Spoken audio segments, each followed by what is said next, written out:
बघता बघता 10 दिवस गेले. आपण ह्या दिवसाची कधीच वाट बघत नाही, पण बापांना नेताना एक आनंद उत्सव असतो. काय सांगशील? खूप असं वाटतंय की का म्हणून जावं, आपला राजा आपल्याबरोबर असावा. हे 365 दिवस जे आयुष्यभर असावा, आम्हाला तेच वाटतं. हा दिवस आम्हाला आयुष्यात कधीच नको, पण शेवटी कधीतरी जायचंय, कधीतरी परत यायचंय. त्यासाठी आम्हाला आमच्या राजाचं विसर्जन करावं लागणार.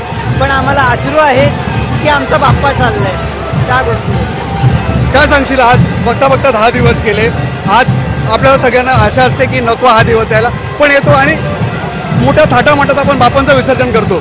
काय श्रद्धा होती यावर्षी आणि काय मागणं होतं? फक्त आजच्या दिवसात आपला दुःख तर होतं आहे, पण या दिवशी आपण आता विसर्जन करताना बाप्पाकडे एकच मागणं आहे की यावर्षी जसे आलात लवकर तसे पुढच्याही वर्षी लवकर या. हे 10 दिवस आम्ही उत्साहासारखे साजरे करतो. तुम्ही आलात की आमच्या घराला घरपण येतं. याच उत्साहात आम्ही त्यांचं पुढच्या वर्षी स्वागत करू, हीच बाप्पाचरणी प्रार्थना. आणि यावर्षी जसा सोहळा जसा सुखाने आणि समृद्धीने पार पाडला तसं दरवर्षी पार पाडू, हीच गणपती चरणी प्रार्थना करून आम्ही बाप्पाला निरोप देत आहे.